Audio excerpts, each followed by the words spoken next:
Ruth. Chapitre 1. À l'époque des juges, il y eut une famine dans le pays. Un homme quitta alors Bethléem en Juda avec sa femme et ses 2 fils pour émigrer en Moab. Cet homme s'appelait Élimélec, sa femme Noémie et ses 2 fils, Malon et Kilion. Ils étaient d'Éphrata, c'est-à-dire de Bethléem en Juda. Une fois arrivés en Moab, ils s'y installèrent. Quelque temps après, Élimélec, le mari de Noémie, mourut. Noémie se retrouva donc seule avec ses 2 fils. Plus tard, ses fils se marièrent avec des femmes moabites, Orpa et Ruth. Ils habitèrent en Moab environ 10 ans. Puis les 2 fils de Noémie, Malon et Kilion, moururent aussi. Noémie n'avait donc plus ni son mari, ni ses 2 enfants. Avec ses belles-filles, elle décida alors de quitter Moab pour retourner dans son pays, car elle avait appris que Jéhovah s'était occupé de son peuple en lui donnant de quoi se nourrir. Noémie partit donc de l'endroit où elle habitait, accompagnée de ses 2 belles-filles, pour retourner en Juda. Tandis qu'elle marchait sur la route, elle dit à ses 2 belles-filles : « Allez, retournez chacune chez votre mère. Que Jéhovah agisse envers vous avec amour fidèle, comme vous avez agi envers mes fils et moi. Que Jéhovah permette à chacune de vous de trouver un mari et un foyer. » Puis elle les embrassa, et elles se mirent à pleurer très fort. Les belles-filles de Noémie ne cessaient de lui dire : « Non, nous irons avec toi vers ton peuple. » Mais elle leur répondit : « Rentrez chez vous, mes filles. Pourquoi viendriez-vous avec moi? Est-ce que je suis encore capable d'avoir des fils avec qui vous pourriez vous marier? Allez, rentrez chez vous, mes filles, car je suis maintenant trop vieille pour me marier. Et même si je pouvais espérer trouver un mari ce soir et avoir des fils, est-ce que vous attendriez qu'ils aient grandi? Est-ce que pour eux, vous refuseriez de vous remarier? Non, mes filles, je suis très triste de ce qui vous arrive, parce que Jéhovah a agi contre moi. » Elles se mirent de nouveau à pleurer très fort. Finalement, Orpa embrassa sa belle-mère et partit. Mais Ruth resta avec elle. Alors Noémie lui dit : « Regarde, ta belle-sœur est retournée vers son peuple et vers ses dieux. Repars avec elle. » Mais Ruth lui répondit : « Ne me force pas à t'abandonner, ne m'empêche pas de t'accompagner, car là où tu iras, j'irai, et là où tu passeras la nuit, je passerai la nuit. Ton peuple sera mon peuple, et ton Dieu, mon Dieu. Là où tu mourras, je mourrai, et c'est là que je serai enterré. Que Jéhovah me punisse sévèrement, si autre chose que la mort nous séparait l'une de l'autre. » Quand Noémie vit que Ruth insistait pour l'accompagner, elle n'essaya plus de l'en empêcher. Elles poursuivirent donc leur route jusqu'à Bethléem.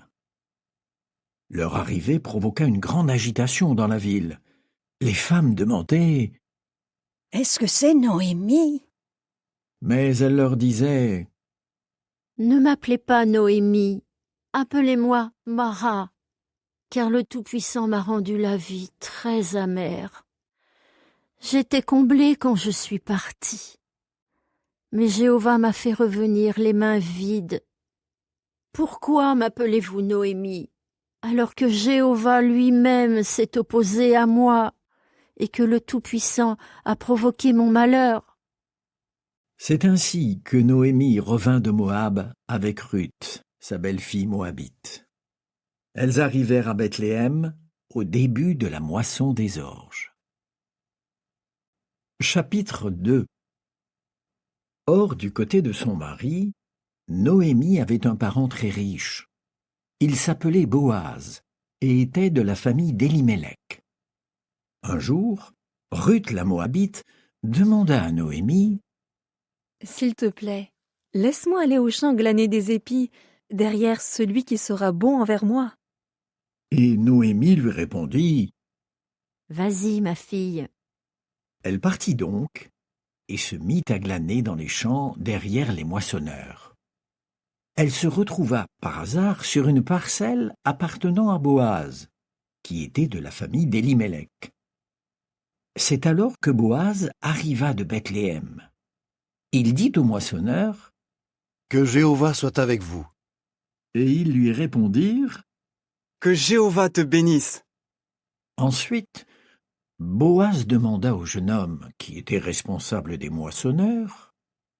À qui appartient cette jeune femme? Le jeune homme répondit. C'est une Moabite qui est revenue de Moab avec Noémie. Elle m'a demandé, s'il te plaît, est-ce que je peux glaner et ramasser les épis coupés que les moissonneurs ont laissés derrière eux? Elle n'a pas arrêté de travailler depuis qu'elle est arrivée ce matin, et elle vient juste de s'asseoir sous l'abri pour se reposer un peu. Boaz dit alors à Ruth. Écoute-moi, ma fille. Ne pars pas glaner dans un autre champ, ne va pas ailleurs, reste près de mes servantes. Regarde bien là où on moissonne dans le champ et va avec elles. J'ai ordonné à mes serviteurs de te laisser tranquille.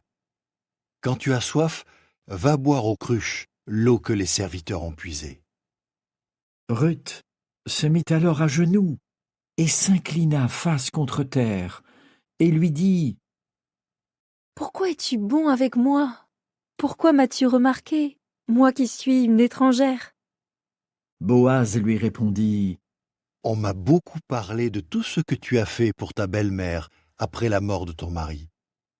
Tu as quitté ton père, ta mère et le pays où tu es né pour aller vers un peuple que tu ne connaissais pas. Que Jéhovah te bénisse pour ce que tu as fait. Reçois une pleine récompense de la part de Jéhovah, le Dieu d'Israël, puisque tu es venu te réfugier sous ses ailes. Ruth lui dit. Que je trouve faveur à tes yeux, mon Seigneur. Tu m'as consolé et tu m'as parlé, à moi ta servante, sur un ton rassurant, alors que je ne suis même pas une de tes servantes. Au moment du repas, Boaz lui dit. Viens, mange un peu de pain et trempe ton morceau dans le vinaigre. Elle s'assit donc à côté des moissonneurs, puis il lui donna des céréales grillées. Elle en mangea et fut rassasiée, et même il lui en resta. Quand elle se leva pour glaner, Boaz ordonna à ses serviteurs. Laissez-la glaner les épis coupés et ne lui faites pas de mal. Et même, quand vous tiendrez une poignée d'épis, retirez-en quelques-uns et laissez-les derrière vous pour qu'elle les glane. Ne lui faites aucun reproche. Ruth glana dans le champ jusqu'au soir. Quand elle battit ce qu'elle avait glané, cela faisait environ 1 épha d'orge. Elle le rapporta en ville et le montra à sa belle-mère. Elle sortit aussi ce qui lui était resté de son repas et le lui donna. Sa belle-mère lui demanda alors. « Où as-tu glané aujourd'hui? Où as-tu travaillé? Que celui qui t'a remarqué soit béni. » Ruth expliqua donc à sa belle-mère chez qui elle avait travaillé. L'homme chez qui j'ai travaillé aujourd'hui s'appelle Boaz. Alors, Noémie lui dit. Qu'il soit béni par Jéhovah, qui n'a pas renoncé à son amour fidèle envers les vivants et les morts. Elle ajouta. Cet homme est de notre famille, c'est un de nos racheteurs. Ruth, la Moabite, reprit la parole. Il m'a dit aussi, reste près de mes jeunes gens jusqu'à ce qu'ils aient terminé ma moisson. Noémie dit à sa belle-fille Ruth. Ma fille, il vaut mieux que tu ailles avec les servantes de Boaz plutôt que d'être maltraitée dans un autre champ. Elle resta donc près des servantes de Boaz, et elle glana jusqu'à la fin de la moisson des orges et de la moisson des blés. et elle habitait avec sa belle-mère. Chapitre 3. Noémie, sa belle-mère, lui dit un jour: « Ma fille, je dois te chercher un foyer pour que tu sois heureuse. Boaz est de notre famille. C'est avec ces jeunes ouvrières que tu as travaillé. Ce soir, ils vannent l'orge sur l'aire de battage. Lave-toi, enduis-toi d'un peu d'huile parfumée, puis mets tes plus beaux habits et descends à l'aire de battage.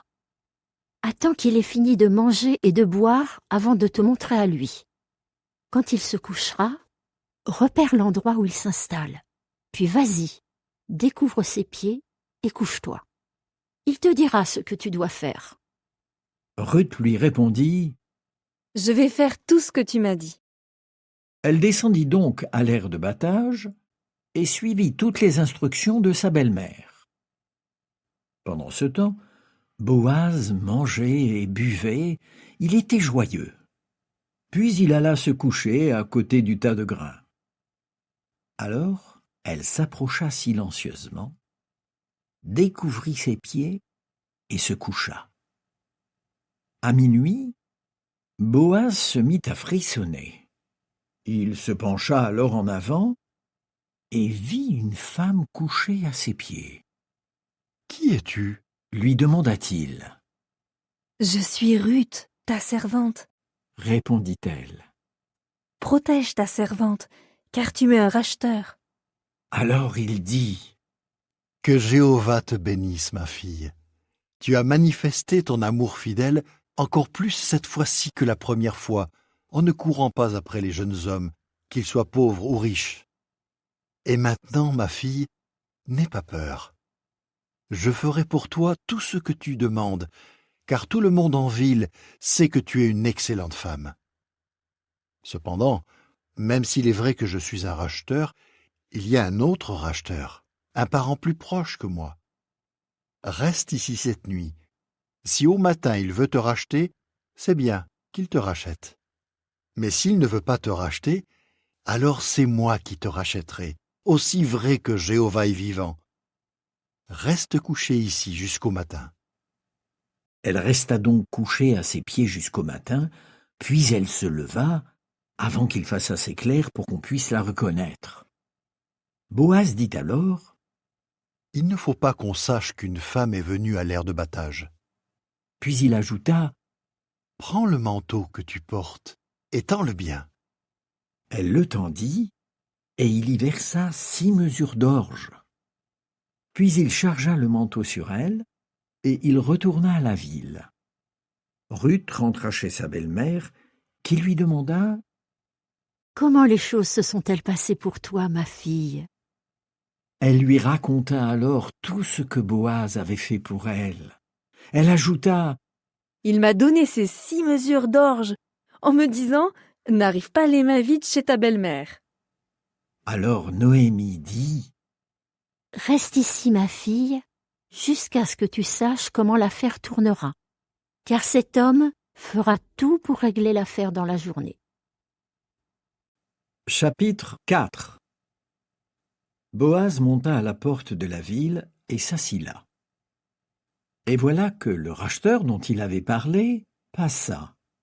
Boaz lui dit: « Un tel, viens, assieds-toi. » Et l'homme vint s'asseoir. Puis Boaz prit 10 anciens de la ville et leur dit: « Asseyez-vous ici. » Ils s'assirent donc. Alors Boaz dit au racheteur: « Noémie, qui est revenue de Moab, doit vendre le champ qui appartenait à notre frère Elimelech. J'ai donc pensé que je devais t'en informer et te dire: achète-le devant les habitants de la ville et les anciens de notre peuple. Si tu veux le racheter, rachète-le. Mais si tu ne veux pas, dis-le-moi. Je dois le savoir, car tu as le droit de le racheter, et c'est moi qui viens après toi. » Alors l'homme dit: « Je suis prêt à le racheter. » Mais Boaz précisa: « Le jour où tu achèteras le champ à Noémie, tu devras aussi l'acheter à Ruth la Moabite, la femme de celui qui est mort, pour que le nom de celui qui est mort reste associé à son héritage. » Le racheteur répondit « Je ne peux pas le racheter, car je risque de ruiner mon héritage. Rachète-le pour toi avec mon droit de rachat. Moi, je ne peux pas le racheter. » Autrefois, en Israël, voilà comment on avait coutume de valider toutes sortes d'affaires concernant le droit de rachat et d'échange. L'un devait retirer sa sandale et la donner à l'autre. C'est ainsi qu'on concluait un accord en Israël. Et donc, quand le racheteur dit à Boaz « Achète-le pour toi », il retira sa sandale.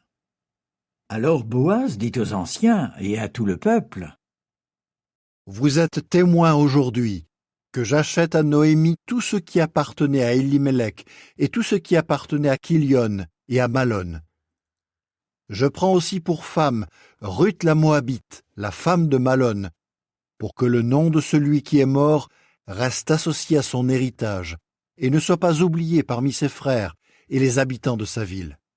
Vous en êtes témoins aujourd'hui. » Alors tous ceux qui étaient à la porte de la ville, et les anciens, dirent « Nous en sommes témoins. » Que Jéhovah accorde à la femme qui entre dans ta maison d'être comme Rachel et comme Léa, qui ont toutes les deux donné naissance au peuple d'Israël.